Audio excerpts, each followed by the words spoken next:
Any day now.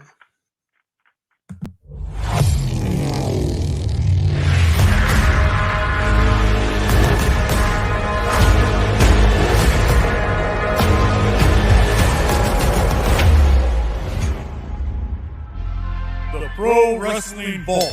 35 short stories including Harley Race, Ricky Morton, Tracy Smothers, and Tim Storm. Along with 300 photos from the independent scene, taken from Texas, Louisiana, Mississippi, and Alabama. Get your book today by going to WrestleVille.com or LanceByChance.com.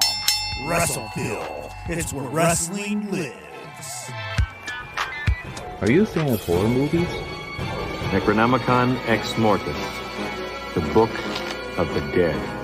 What about cult classics? Your move, creep. If you are, you'll love Shocking Things. Please search for us on all the major podcasting platforms. To see our social media and a direct link to our podcast, please go to anchor.fm/shockingthings.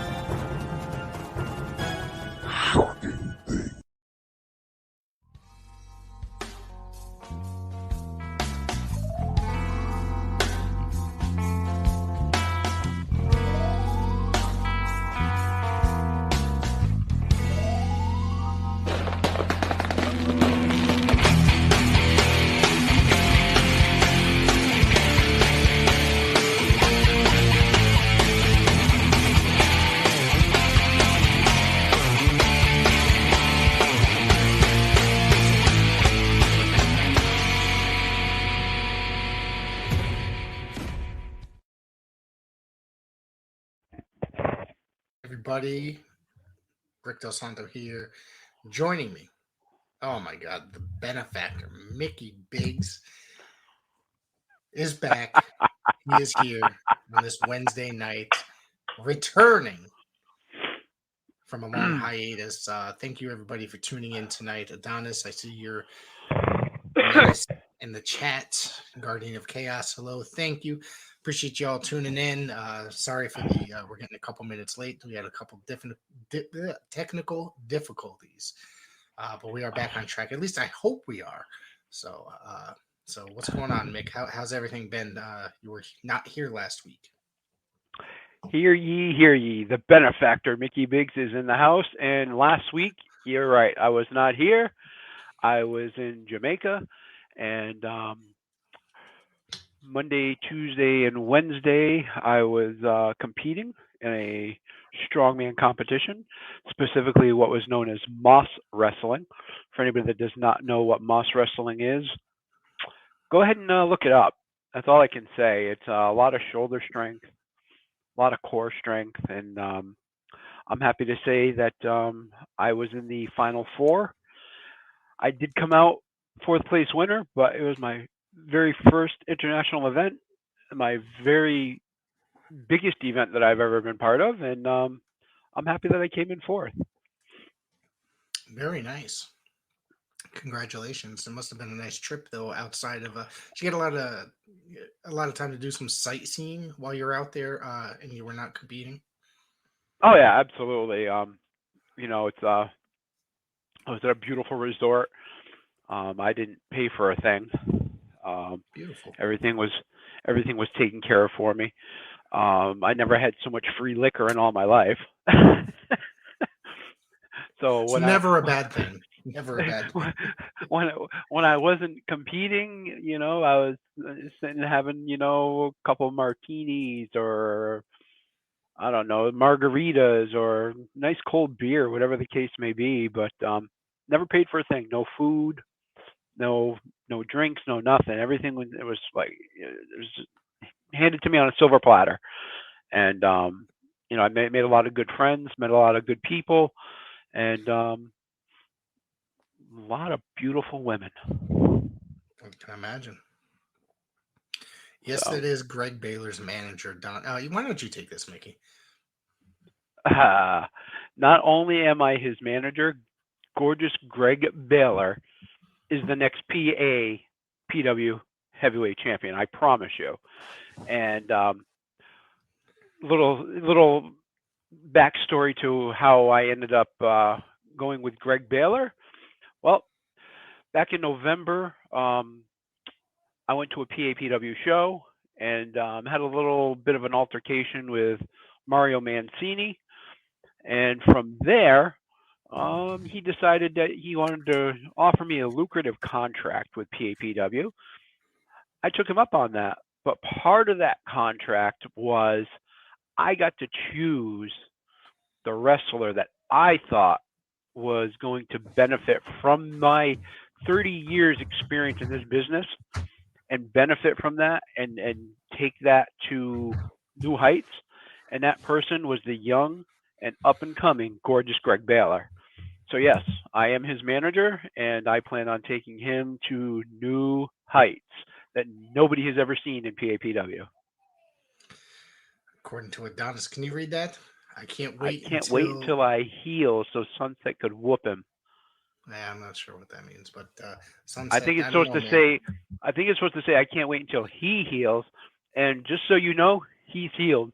Trust me, he's ready to go. And Sunset Steve, well, let's just say he's going to see a sunset for real pretty soon when it comes to gorgeous Greg Baylor. Wow. See what you're doing, Adonis. You're bringing the heat. Bringing the heat in here. So, yeah, we've got a lot to talk about. This is supposed to be primarily an NWA podcast. We are not, we are not discussing this week's NWA. I was not overly impressed with this week's NWA, the Power Surge. It was a, Velvet After Dark special, which I thought was quite ridiculous.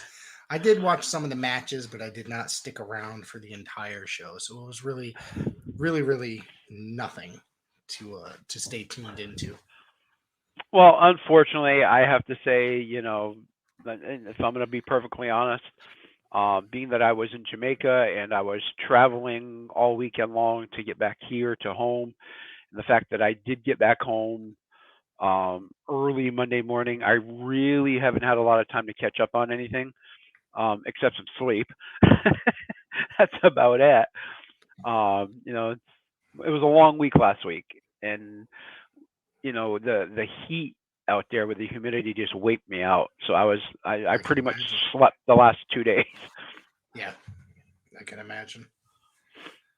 Yeah.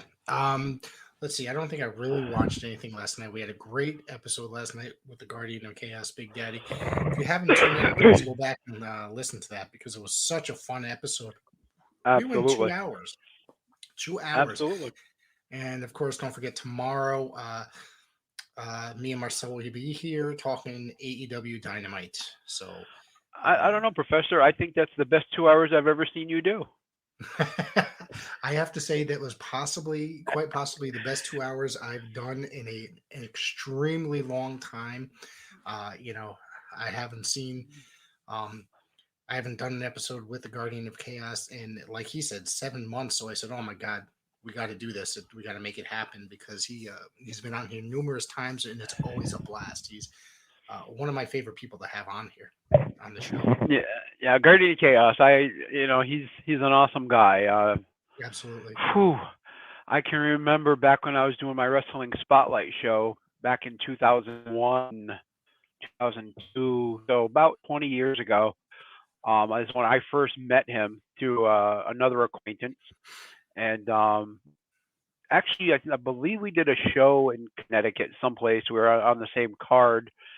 And I think, if I'm not mistaken, he was managing Homicide that night. And that's how I met him. And he was on my show, Wrestling Spotlight, a couple times. And he's a great guy. And him and I, to be 100% honest, we lost contact for a little bit. And now we've gotten back together again with PAPW. So I look forward to another 20 years of working with him. Yeah, I mean, the guy's done so many great things in professional wrestling over the years, and he's still around and part of the PAPW family. There's a lot of commentary there nowadays. So absolutely, events. So that's really awesome. And he did a bunch of stuff with some of the territories as well. So He did. We talked about that last night. Yep. I think he was involved in NWA New England, if I remember, and I'm not sure. England, We New didn't get England for a into little too much bit. detail. Yeah. I know that he did some other stuff. I don't know exactly what territories and stuff like that, but I do remember he was doing some stuff with NWA. Right. So, what do you have on board for tonight, Mickey Biggs, Mr. Biggs? If I Well, since this is the NWA Spotlight, and we are the premier NWA show right now, and we talk about everything to do with NWA, past, present, and future, I thought might be a good idea to get into a little bit of the history of the NWA and how it got its start, and let the fans know how it got started. So it was back in 1948. I think it was July of 1948. I don't remember exactly. But it was in Waterloo, Iowa. Now, what makes Waterloo, Iowa, outside of the fact that it's the home of the NWA originally, that's the home of the legendary Ox Baker as well. So, Waterloo, Iowa, NWA was founded, like I said, 1948 by 7 individuals, I think it was. Now, yeah, it's about it was 1, 2, 3, 4, Pinky George, Orville Brown, Al Haft, Sam Muchnick, and there's a couple others in there. I think it was Tony Stretcher was one of them. Tony Stetcher, Don Owen, Don Owen went on to be a legendary promoter in the Northwest. Yep, and Harry Light. Harry Light. Yep. So, the 7 of them decided they wanted to start promotion. And they called the NWA, the National Wrestling Alliance, and they were the governing body for a group of independent wrestling promotions. And those particular heads are what made up the initial board of directors of the NWA, and they had operated the different territory system, which sanctioned the NWA championships to go out throughout these independent organizations that were member or charter members, I should say, of the NWA, and were allowed to use the name NWA in their promotional information. They got to book the NWA champions, and the NWA was, I would say, probably at that time, the largest organization for professional wrestling around. Yes. And they are the oldest governed body of professional wrestling, and they are still in existence today, as we all know. Yes, they've changed hands. Yes, they've done a couple of different things. They're not the NWA of old, but they're still the NWA, and they're still the oldest governed body of professional wrestling in existence today. I think part of it that you missed there was that when they were forming the National Wrestling Alliance, it was also one of the things that they wanted to have one world champion, as every city, state basically had a world champion, and they were looking to unify all the world championships to, but obviously that didn't happen over the years. Right, absolutely. They still, being that they were members of the NWA, they were still allowed to have their own regional champion or their own territorial champion, but the NWA recognized the world title as the world title that went throughout the conglomeration of the different territories and was defended as often as they were booked to do so. Right. Now, I would say the longest reigning territory was the WCW, or what eventually became the WCW. They were probably the longest reigning territory to be with the NWA board of directors. I think that's probably right, because Jim Crockett started. When did Jim Crockett start promoting? Oh my goodness, I don't even know for sure. The original, first off, Senior was promoting for a very long time. Junior started to promote in the what was it, in the 70s, right? Correct, Junior? Yeah, I believe it was the 70s. Yes. Now, interesting little known fact. Now that we had mentioned WCW and Jim Crockett Promotions, a lot of people don't realize that Vince McMahon Sr., who ran at that time Capital Wrestling, was a member of the NWA. Correct. Up And until, I think, 1982, correct? 82, 83, somewhere in that area, yes. Now, what's interesting about that is when Vince Jr. bought Capital Wrestling from his father, and it became the WWF, the World Wrestling Federation, Vince didn't necessarily care for the idea of the NWA. Mhm. And as a result, a lot of the promotions that were part of the NWA ended up going out of business because they just couldn't compete with Vince McMahon Jr. and his vision for the WWF and the vision for wrestling as a whole.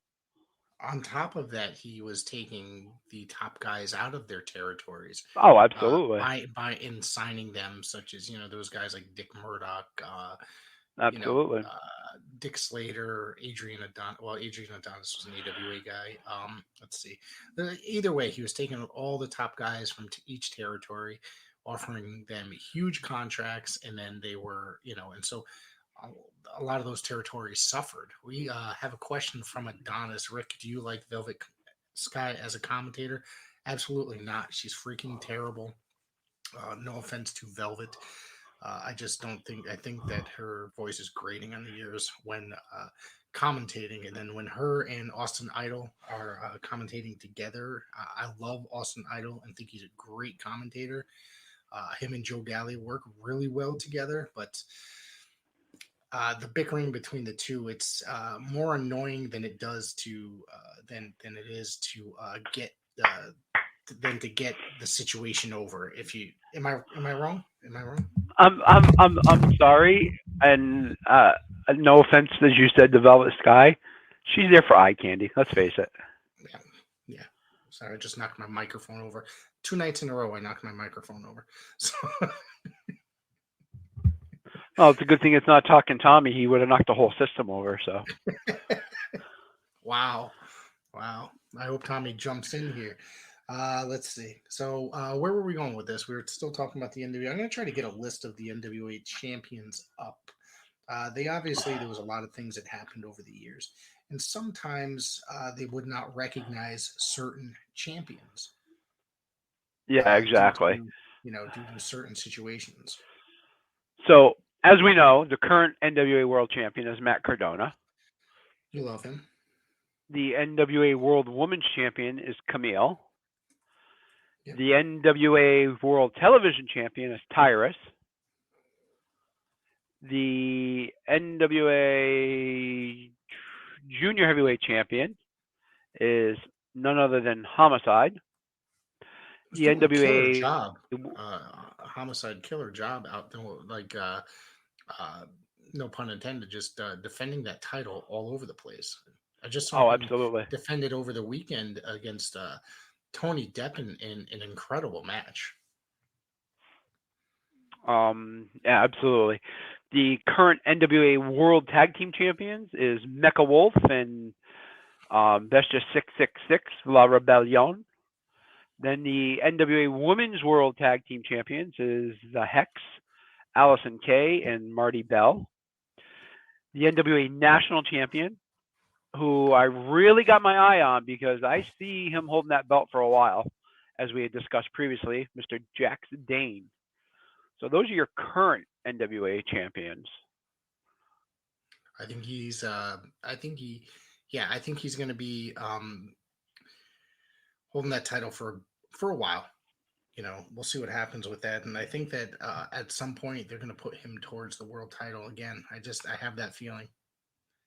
I would have to agree that is probably a safe bet.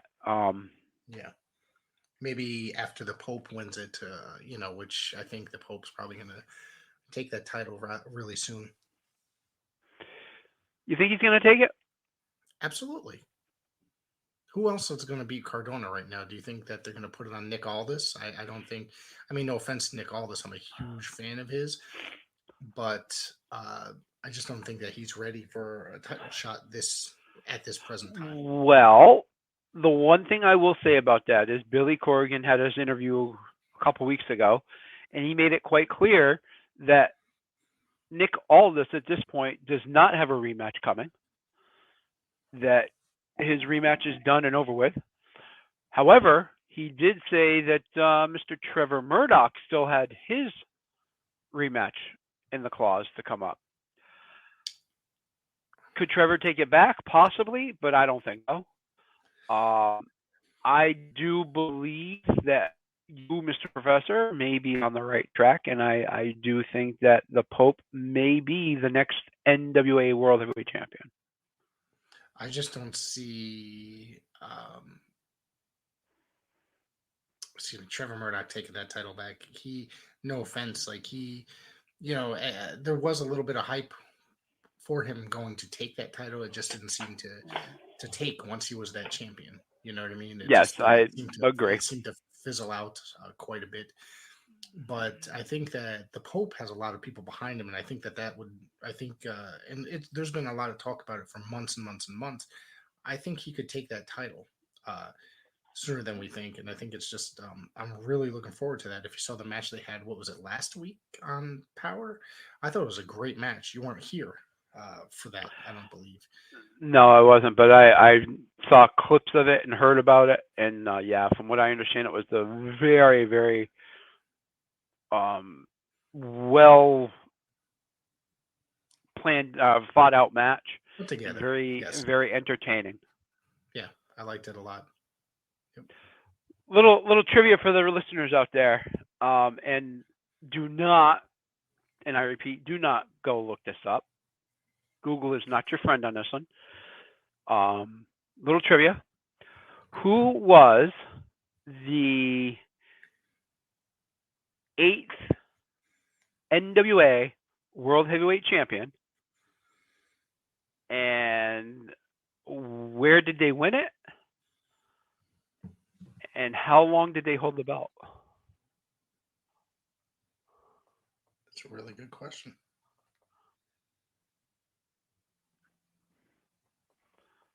Actually, I'm going to change it up just a little bit. Tell me who it was, when they won it, and where they won it.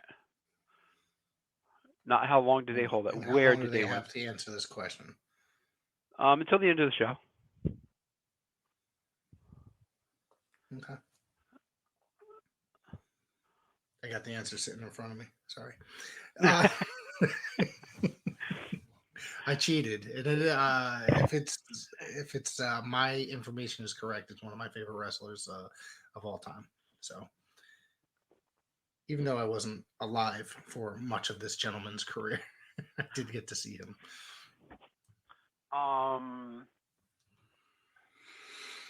Do you want to get into a little bit of history? I got some notes here about the history of today in the end of National Wrestling Alliance. Let's do it. On this day, 1955, the NWA All-Star Wrestling held a 4-team tournament in Vancouver, British Columbia, for the Northwest Tag Team title, which had been vacated by Boris and Ivan Kamarov. The results were, in the semifinals, Dano McDonald and Roger McKay defeated Bill Curry and George Doucette. Ivan Kamarov and Gino Vagnone defeated Buddy Knox and Bud Rattel. Ivan and Gino defeated Dano McDonald and Roger McKay to win those vacant tag team championships. Did you say Roger McKay? Roger McKay, yes. Wow. Yeah. That was April 20th, 1955. April 20th, 1917, Argentina Apala and Jose Lothario defeat Dale Lewis in a Missouri Mauler for the NWA Florida Tag Team Championship in Orlando, Florida. April 20th, 1971, Jack Briscoe wins his second NWA Florida television title in Tampa, Florida, defeating the legendary Terry Funk. And in April 20th, 1980, Toru Tanaka defeats Kevin Von Erich for the NWA American Heavyweight title in Dallas. That would go on to become the World Class American Heavyweight title. I think that ended up becoming the world title for World Class once they separated from the NWA. I believe so. That was 1986, 1985, I believe. It ended Von Erich's second reign and became Tanaka's third. Nice. Yeah, some nice wrestling history there for the NWA. And oh wait, I forgot this one. This one's a big one. 1988. I remember watching this one on TV. Arn Anderson and Tully Blanchard defeated Lex Luger and Barry Windham for the NWA World Tag Team title in Jacksonville, Florida. After Windham turned on Luger, Windham immediately joined the Four Horsemen, creating the most popular version of the Four Horsemen. And then that version was inducted into the Hall of Fame, WWE Hall of Fame, in 2012. Some good history there. And that was a good one. I remember watching that particular episode on TV. I think that might have been from Superstars on the Superstation, right after Ted Turner had bought Jim Crockett Promotions. I could be wrong. Right. I believe you're absolutely correct on that. I believe you're absolutely correct on that. So going back, since we're talking about the history and all that of the NWA and how they started out in 1948, the very first recognized NWA World Heavyweight Champion was Orville Brown himself, one of the board members, one of the founders. And he was the first official NWA Heavyweight Champion. And his reign as champion was actually, it's weird because he was the first, recognized as the first official NWA World Heavyweight Champion. His reign length, though, is calculated from the date that he defeated Sonny Myers to first claim the title. July 14th, 1948. Correct. Des Moines, Iowa. Correct. Yep. And he held it for 501 days. 501 days. That's incredible. And then he was November 27th, 1949, defeated by Lou Thez. Yep. Let's see. Actually, let's take this up. I can't really read. It was he was defeated. Nope. He was awarded the title when Orville Brown suffered a career-ending injury in an automobile accident on November 1st, 1949. Lou Thez had earlier won the National Wrestling Association's World Heavyweight Championship on July 20th, 1948 from Wild Bill Longson. Thez became the undisputed champion of all of wrestling by winning the Los Angeles Olympic Auditorium World Heavyweight Championship, the remaining major world championship at the time other than the NWA World Heavyweight Championship, defeating Baron Miguel Leone. I know I can never pronounce it right. On May 21st, 1952, the first design of the championship belt would become known as the Lou Thez belt because of the Thez long title reign, which was 1,941 days. And that's the belt that looks like a belt. The crown, yeah. Yeah. Yep. Now, the thing is, yes, he was champion for 1,941 days. If you look at statistics on that, oddly enough, he was recognized as the champion was 2,300 days. Is that with it? Is that including his other title reigns, or is it just that title reign? That's just that one title reign, according to the history. And then, of course, he was beaten in 1955 by Lou Nomelini. Leo Nominelli. Yep. He had defeated Luthez via countout in the second fall. Right, exactly. In the second fall, and via disqualification in the third fall. But that was basically the California Athletic Commission who had recognized that title change by the disqualification. However, oddly enough, at that time, both wrestlers still claimed to be the champion. Yes. So I think that's why the extended days put in there as being recognized, because although the California Athletic Commission recognized it, I don't think the NWA recognized That's correct. That's right, and that could be the why it's in some places. I mean, a lot of title history back then. It all depends, whether the National Wrestling Alliance recognized something, and then or not. Such as, and I'm just using this as an example. Pro Wrestling Illustrated will recognize something, a title change, but you know what I mean. But the official company won't. Then it all depends. It's very funky how these organizations work sometimes. Well, to give the listeners a clue to our trivia question, since we were just talking about how the NWA recognized certain things, when this particular person won the NWA World title, he was only recognized as the champion in some states, even though the NWA recognized him as the world champion. There was only some states that would recognize him as the champion, such as the state of Texas, and there was a couple other states in there that would not recognize him as the world champion for whatever reason. I don't know, but the only thing I can say is that he lost the title to the same person that he won the title from. Right.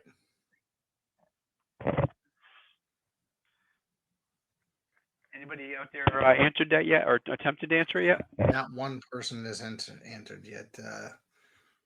Not one person, but let's highlight some more. Let's see.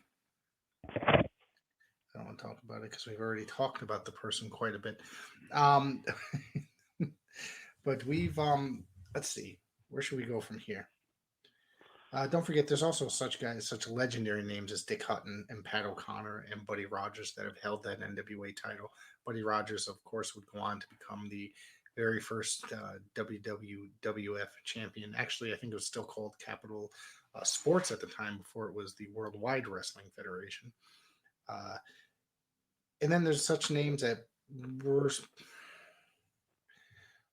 say, this is really weird to look at. I'm looking at the whole list here that Killer Kowalski held the title, but then it looks as if Bruno Sammartino had taken the belt from him.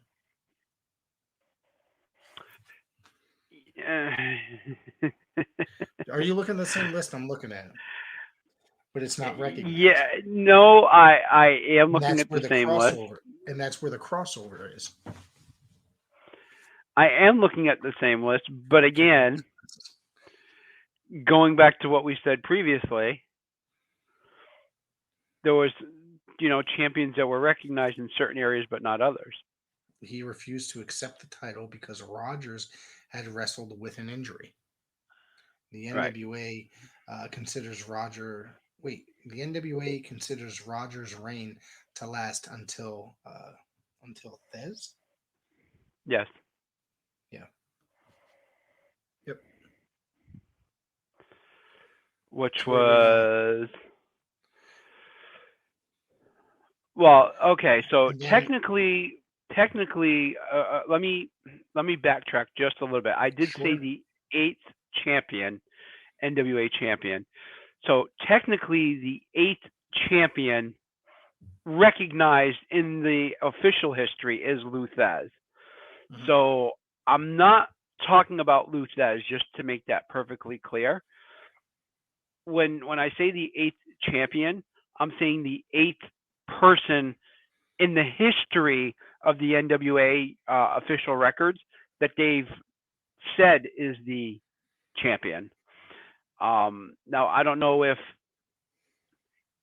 you look, there's 1, 2, 3, 4, 5 people. Well, really 3 people between Buddy Rogers and Lou Thesz. But they have a little, like, almost like the asterisk next to it that you would see like in baseball type of thing. So I'm not sure if that's they would consider that person the 7th and a quarter champion, 7th and a half. I don't know what the purpose of that is. So just keep in mind that it's not Lou Thesz, the actual 8th champion. It is the person that took the belt from Buddy Rogers initially in that lineage between Buddy Rogers and Lou Thesz.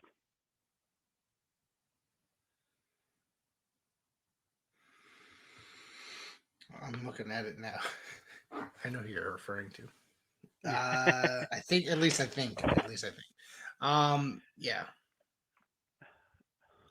Yeah. I don't know where else to. Where do you want to go from here, my friend? I mean, let's keep going with some of the history from 1948. Let me go back to my notes for that, and give me 1 second. Just let me get back to my notes there. If I can find mine. Where the hell did I lose mine? Okay, here we go. So like we were saying that they are the oldest governed body. It did start out in 1948 and a bunch of territories at that time. And then, as we said, the longest and the largest remaining member promotion was the WCW. And it was in 1993, I think. They separated in 1993. Yep. That they had left the NWA for the second and final time. And then eventually, the NWA would continue as it originally was, as a coalition of independent promotions, until Jeff Jarrett decided to start TNA Wrestling and signed a contract with NWA for them to have the controlling power over the NWA World title. And that was, I believe, in June of 2002 until May of 2007 when that partnership broke up, if I'm not mistaken. And the interesting thing about that is the NWA World Heavyweight Champion, just before that took place, was the one, the only, a good friend of mine, the legendary Dan the Beast Severn, was the NWA World Champion at that time. And history can prove this. Not only was the NWA World Champion at that time, however, he has never, ever gotten a rematch for that belt. They took the title from him, correct? Because they were going to have a new champion crowned, which I never really agreed with because to me, Dan the Beast Severn, one of the greatest of all time, and he represented the NWA and wore that belt with pride. Absolutely. He was a phenomenal athlete. So, I mean, it couldn't have happened to anybody better really in that first TNA episode with Ken Shamrock, because the guy was legit, I just find it completely strange why they would just take the title instead of build a story around Dan Severn coming in as the NWA champion on that first episode of TNA. And yeah, I mean, even if you had him drop the belt, unless there was just something behind it. I mean, sorry to cut you off, Mick. No, you're fine. And even like I said, even if they had him drop the belt to Ken Shamrock, or maybe because of the history between Severn and Shamrock, they didn't actually want them to have a match because maybe they figured that there would be some legitimate fighting going on, if you know what I mean. Yep. Because of their history. I don't know. I don't know what the reason was behind it. And like you said, I don't necessarily agree with it, but it happened. And like I said, to this day, to the best of my knowledge, Dan has never gotten a rematch for that NWA World title. Right.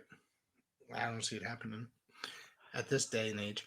I Also, don't know. I mean, never say never. You know, maybe Dan the B7 will be the one to take it from Matt Cardona. Also, not to mention that we're talking about how the NWA formed, and it's basically the same reason the American Wrestling Association, the AWA, was formed, because Vern thought that he deserved a world title shot at the time, and he was getting refused a title shot, and so he decided to form the AWA and award himself the championship. Absolutely, you're absolutely 100% right about that. Just trying to see if I can find a listing of the old territories, so we can go over what some of those territories were back in the day. Yep, Let's see if I can find it. Okay, so what do I got here? So it looks like I got a map. Yeah, here we go. And when is this from? These are, let's see, it says the extinct territories. Doesn't give me dates though. Yeah. And the funny part is, for one of the last remaining outside of WCW was the Pacific Northwest, Portland Wrestling. They lasted up until, I think, they were part of the NWA even after, I think, WCW separated, which is kind of incredible to think about, because they would never. Obviously, in our area, living on the East Coast, we didn't get a lot. We didn't get a lot of that stuff over here, but it's incredible to think about, and it did not get a lot of hype, even in some of the magazines, as being part of the NWA. You know what I mean? Absolutely. So let's see. Some of the territories were All-Star Wrestling in Vancouver, Pacific Northwest Wrestling, and Portland Wrestling in Portland, Oregon. Big Time Wrestling in San Francisco, WWA, aka NWA Hollywood in Los Angeles, the 50th State Big Time Wrestling Polynesian Pacific Wrestling in Honolulu, Western States Wrestling Alliance in Phoenix, Western States Sports in Amarillo, Southwest Championship in San Antonio, World Class Championship Wrestling in Dallas, Tri-State Wrestling in Tulsa and New Orleans, NWA Heart of America, Kansas City, Championship Wrestling of Florida, World Wrestling Council in San Juan, Puerto Rico, Georgia Championship Wrestling in Atlanta, Georgia, which, as we know, eventually became what it became. WCW Exactly. at some point, right? Yeah. Mid-Atlantic Championship Wrestling, which is also part of Jim Crockett Promotions, which was WCW, which eventually became exactly. Yep. National Wrestling Federation out of Buffalo and Cleveland, Worldwide Wrestling Federation, which eventually became WWE, out of New York. Let's see, Atlantic Grand Prix Wrestling in that was out of Canada. Halifax, Nova Scotia. Yeah. Canadian Athletic, I can't read, Promotions, it looks like. Excuse me.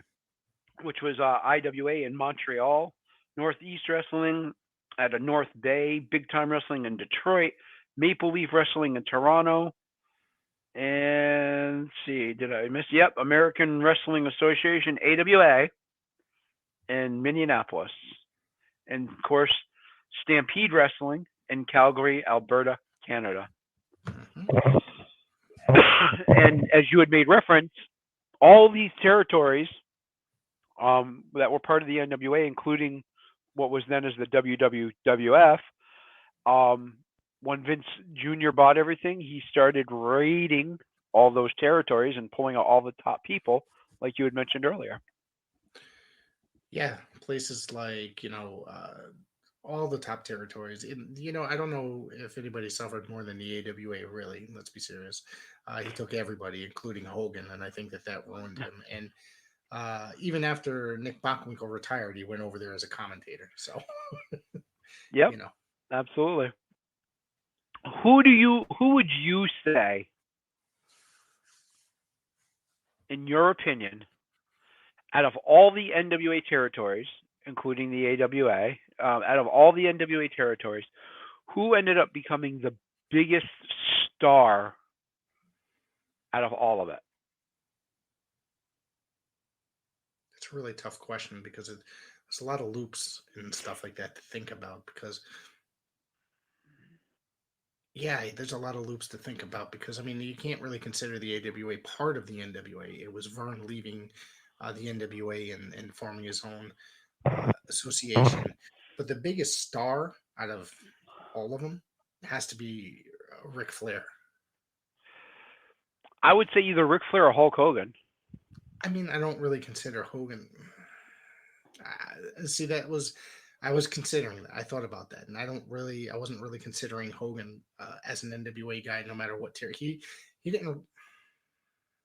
He just bounced around in his earliest days, to be honest with you. Yeah. From wherever he went, whether it be Memphis or whether it be Florida or whether it be Minnesota, you know what I mean? He bounced around, and he wasn't there for more than maybe a couple months at a time before settling in the AWA for quite a while and then being picked up by McMahon from the AWA. So, I wouldn't really consider Hogan. I'd have to say Flair is he's the GOAT. He's the greatest of all time. He is probably the biggest star to ever come out of the NWA ever. Okay, so now that we've got, but yeah. There's no denying it. He's the greatest of all time. I love Ric Flair, but he's not my favorite wrestler. But now that we got the GOAT out of the way, out of all the NWA, past, present, and future, who is the least? Who is the most underrated guy or competitor? You're talking about like a light heavyweight. You're talking about a heavyweight. You're talking about a television overall. champion. Overall, I'm gonna go. Well, damn man, you really got me thinking here because that's really rough. I think I'm gonna go with Arn Anderson. Okay, and I'm gonna tell you why. Not only is he my absolute favorite wrestler of all time, Arn Anderson. He is underrated because, he never got to hold that big gold belt, the NWA title. And the reason is that he was loyal to his best friend in Ric Flair. Yep. But, there were talks at certain times of putting the belt on him, but he wouldn't because of his loyalty to his best friend. I find that interesting, but back in the day, the NWA really would have put the belt on somebody like Arn. You know what I mean? You look at professional wrestling today through Vince, even Billy Corgan, they have to put the belt on somebody that's a little bit prettier, if you get my drift. Yep, absolutely. With the exception of Trevor Murdoch. No offense, Trevor. But but Trevor had a good story going behind him before he got that belt. Yeah, absolutely. How many people are really going to care about the story? How many fans today that are younger than us watching professional wrestling? Most of the people that are watching are way younger than you and I. You know what I mean? We're a certain demographic. We're old school. How many fans are really going to care about the story as much and as deep as the story is outside of people like our generation? No, I would have to agree with that, and I would have to agree with your analysis of Arn Anderson. I've heard the stories. I've seen it. The stories about, like you said, he was so loyal to Ric Flair that he just, as bad as he might have wanted to be the champion, he just wouldn't do it. Yeah. He always played that second seat, if you will. He had the tag titles or this, but never ever did he have the 10 pounds of gold or the big gold belt. But he still put on the best match of the night. I'll tell you that. Absolutely, absolutely, 100%. And speaking of best match of the night, the clip of what you had sent me earlier, that was a great match with him and Ole. Yeah. Against George South, and I got the whole lineup because I'm gonna bring that stuff up here very shortly. You know. So that was a good match, I got to say. Yeah. But that was also another side of Arn Anderson that I can't say that I've never seen it before, because obviously I have, but it's one of those things that you didn't see him that often in that type of role. He was always the enforcer, and to see that technical side of him that you got to see in that match, I loved it. He's one of the greatest technical wrestlers out there. Oh, absolutely. One thing I do want to mention, you're talking about the most underrated in the NWA history. And I was watching this today. Now, I sent you an episode because it's the anniversary of that episode. So this came to mind immediately once I sat here. And Nature Boy Buddy Lindell, possibly the most underrated wrestler of all time. Most underrated of all time. The guy, from what I've read numerous times, he was brought in by J.J. Dillon, and it was, I guess, prior to the Four Horsemen or whatnot, or was he managing him while he was managing the Horsemen? The lineup, the lineage is kind of weird for me to remember. But to have two gentlemen in the same company called the Nature Boy, eventually, now this was supposed to happen. They were supposed to feud with JJ managing Buddy Lindell, and at some point he was supposed to take the title from Flair. But I guess Buddy Lindell's habits had gotten the best of him, and then they scrapped the whole entire idea. Yeah, I've heard similar stories to that as well. So, all right. So now that we've got the GOAT, we've got the most underrated. Who is the most overrated guy in the NWA? See, it's really hard to say because we grew up during the 80s and watching it in the 90s. One name comes to mind, and only one name. That's a really tough one to think about, honestly. Trying to think anybody that took the belts from Flair. No, I don't disagree with any of them. I will even go as far as saying that the person that I'm thinking of is not of the past, but he is of the present. I know who you're going to say. I already know. No, I'm not going to say Matt Cardona, actually. Oh, really? No. I am actually not going to say Matt Cardona, believe it or not. I can't really choose right now as far as like, man, that's really rough. I might say I don't want to. Yeah, I can't really think outside of like Lex Luger, honestly, but I think that Lex Luger in the 80s, though, was a completely different species. You know, he was not bad, depending on who he worked with. It was Lex in the 90s that after his WWE run that he just was very lackluster. Absolutely. But, you know, Lex in the 80s was a completely different person, wrestler, grappler. So my choice, and I think once I say it, you're going to be like, you know what? That's a good choice.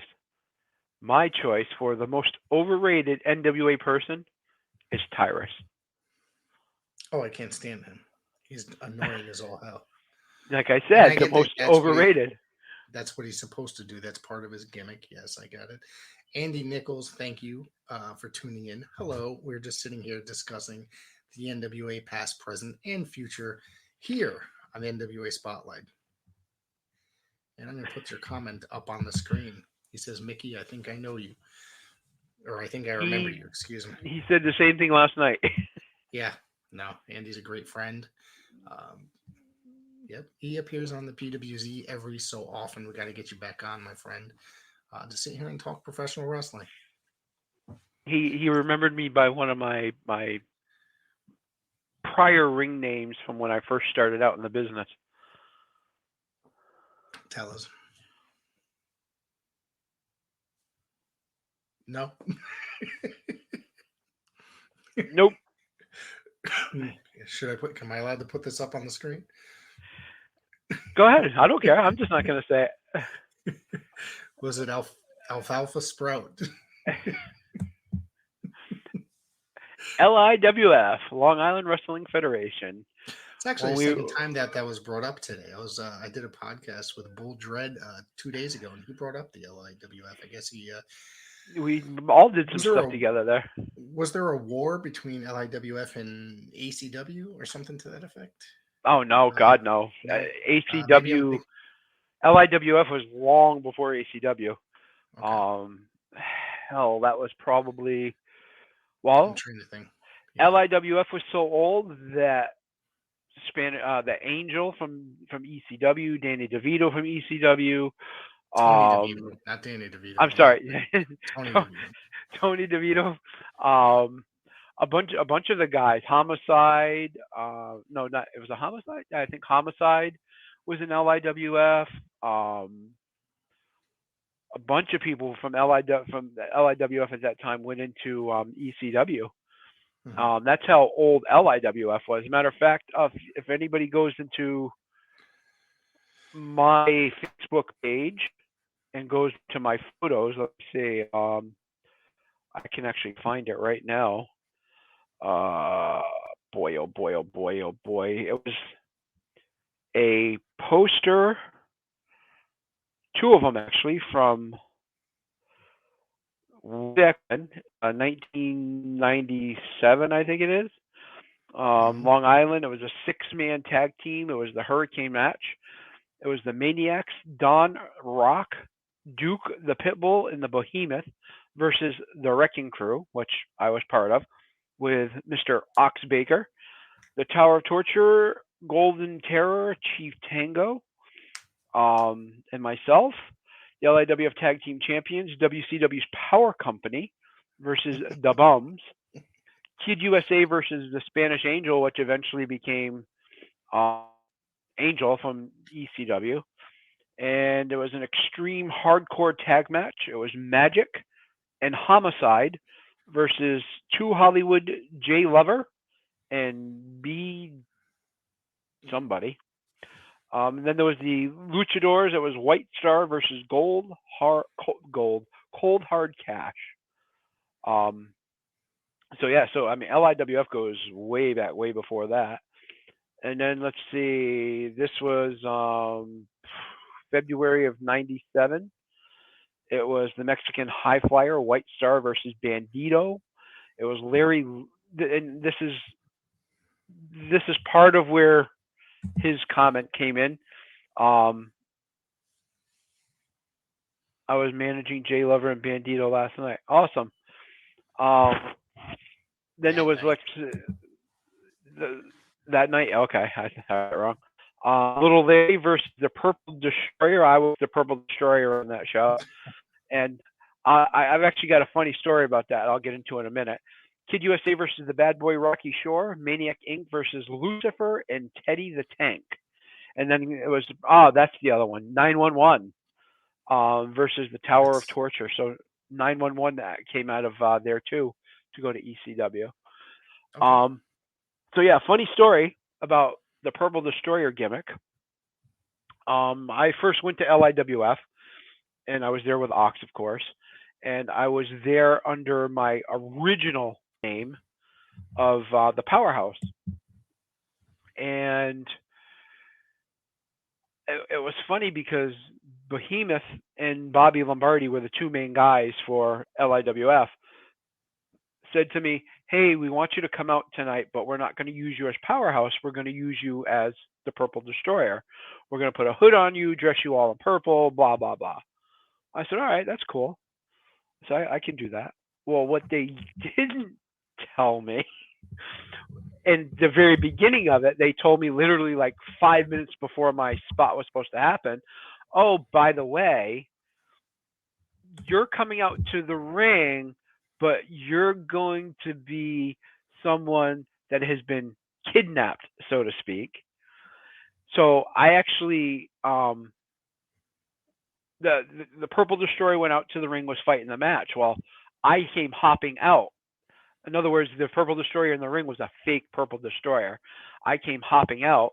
I was gagged. Had my hands tied behind me, had my feet tied. I'm hopping out to the ring, and I get out to the ring, and the heat from everything. I mean, it was just the heat was crazy in the arena that night. They pulled the hood off me, and I threw up all over Bobby Lombardi's feet. Oh my God! I was sick as a dog. So that was a fun night because that was not supposed to happen, but it did happen. And then from there, of course, excuse me.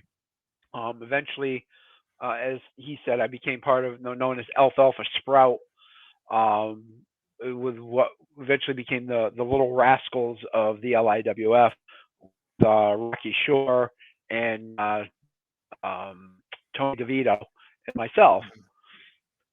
So, yep, he knows who I am. He guessed it. Ding, ding, ding, ding, ding, ding, ding, ding, ding. I believe Andy's from that area, so the Long Island area. I forgot where. Oh, Greenport, right? Formerly known as the Greenport Destroyer. So what else you got, Mick? As far as NWA history, like I said, I mean the history is long and vast. Let's save some of that history for another show and talk about some of the happenings that are going on right now. Well, I do have the match list so far for Powerrrtrip coming up, which is going to be a TV taping for Power coming up. If I can just bring it up here.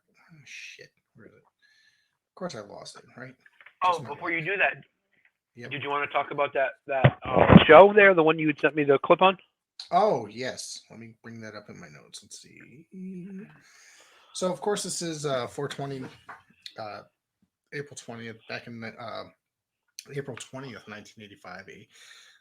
No, I'm not drinking moonshine, Andy. I am drinking, if this pops up on screen, Dale's Pale Ale. There you go. It is by Oscar Blues Brewery American Pale Ale. This is my first time trying it. It's very delicious, if you will. Let's see. I've never heard anybody describe beer as delicious. Well, what do you want me to say? It tastes like ass? I mean, it's great. It's like delicious. A beer. Oh, no, apparently he wasn't talking. He was talking to you. What do you drink? Are you drinking moonshine?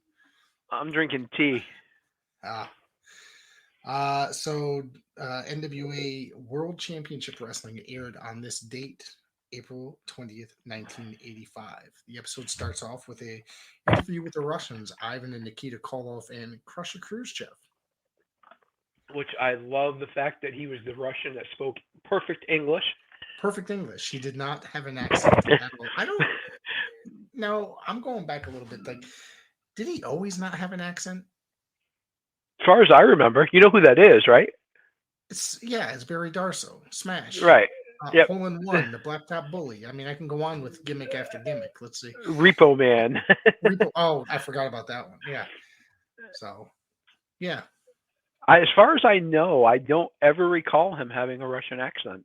I could be wrong, but I don't recall it. I don't know. Maybe I was just a kid and it didn't click for some reason. But I was. I mean, I don't know, because you watch Nikita and you watch Ivan, and they've got that very thick, heavy Russian accent, and then he talks. It's like, what the? Yeah, but neither of them. Well, the funny part about it is he's got this huge American eagle tattooed on his right shoulder. So I guess he was supposed to be an American. Yes, exactly. Didn't he start the Russian gimmick as an American trader?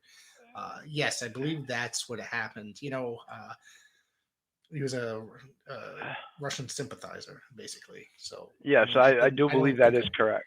Yeah, which I think is hilarious. Yeah.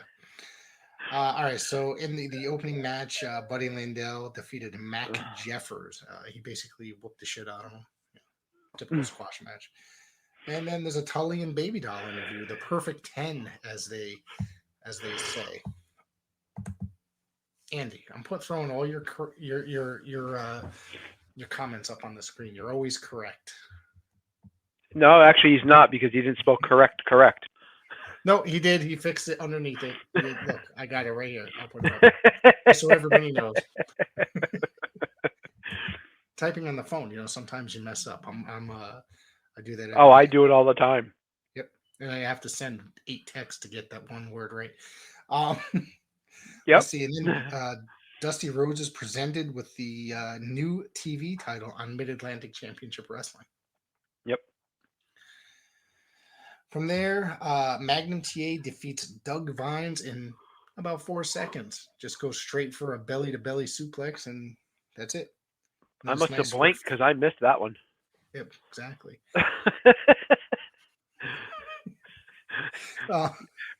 And then, then there was a Ric Flair interview, the typical Ric Flair interview in the 1980s. It was great. Yeah. Ivan Koloff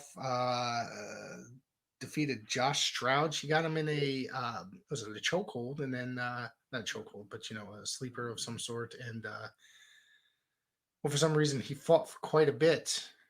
They really try to push this and put this kid over as saying that he's fighting very hard to not go out as quick as other jobbers. So, wait a minute, that Ric Flair interview was that the one where he stripped down to his boxers? No. Okay, I think that's much later. Yeah. Okay, I couldn't. I didn't get to see the interview you're talking about because I was skimming through it. So I know I must have missed that. But then when it was like a pre-recorded interview, not in the same studio. So then there was a Paul Jones interview. He's talking about how he had surgery on his arm. You see the scars. He's talking about how Boogie Woogie Man Jimmy Valiant attacked him and how he had to have surgery. Then there's video clips of Biddy. What the hell was I saying? Saying that how Jimmy Valiant keeps getting in their business, and then they showed the clips of him trying to get in the business again, and then they take care of him. Let's see. This helicopter has come up like 4 or 5 times in the last 3 episodes, Andy. I need to know a little bit more about this. Ric Flair's helicopter. Did you ever see the helicopter? Yeah, ask Big Daddy. Let's see. And then Abdullah the Butcher wrecked Gene Ligon. He was going for his eyes and everything. When doesn't he go for eyes? Yeah. Well, he didn't stab him or anything. Yeah. If you've seen one, Abdullah the Butcher match, you've seen them all. Yeah. I got a chance to see him wrestle Terry Funk in a match in New Jersey at a Tommy Fierro show, which Dennis Corluzzo Tommy Fierro show back in, right. I have to say 1995. That was a really good show. It's still one of my favorite shows. Have you ever met him personally? Abdullah or Tommy Fierro? Abdullah. No, I don't. Yeah, I don't have no interest. So back in the day, when I was first starting, I had probably been in the business for 2-3 years at this point. Ox and I went to an event and did it was a big convention, and Abby was there, and I never realized exactly how deep those scars were on his head. Yeah. And it's funny because when Ox introduced me to him, he's sitting there and he's talking to me, and I'm just staring like a deer in headlights at his freaking head. Because, I mean, there was like valleys carved in his head. I was like, my God, what is up with his head? Even back here in 1985, he's got some deep scars. I never realized how deep they actually were, though. It was amazing that the man still had a forehead left. Let's see. Abdullah fears Hannibal. Then there was Tully Blanchard taking on TJ Tripe, Manny Fernandez and Thunderbolt Patterson interview. Then there was Dusty Rhodes took on Krusher Khrushchev and defend the TV title. This was Dusty Rhodes match in 1985. And then there's another Manny and T-Bolt interview. Arn and Oli take on Gerald Finley and George South. Magnum TA. Let's see. Black Bart took on Ron Rossi, and then Thunderbolt and Manny in a squash. And then they closed the show with an Arn and Oli interview. So that show happened today in 1985. Oh man, I miss those days. Great time for professional wrestling. I can finally see comments from everybody. Yeah. Well, I put them up on the thing. No. I mean, I can actually see them on Okay. my screen now. Gotcha. All right. Yep. So before we get into Powerrrtrip, do you have anything else? No. I mean, like I said, we'll save some more of that history for another episode. For the next episode, and then we're gonna go over Powerrrtrip really quick, and then we'll get out of here and let you guys go to sleep. Don't forget to tune in tomorrow night to me and Marcel. We'll be talking AEW Dynamite. So Saturday, April 30th, which is next Saturday, the NWA presents Powerrrtrip. Oak Grove, Kentucky. The NWA Junior Heavyweight Championship Homicide defends against Colby Carino, Mike Knox, and Harry Smith. That's going to be the popcorn match of the evening. Watch. Nick Aldis takes on Brian Myers. Jax Dane and Magic Jake taking on Judas and Sal Renaro.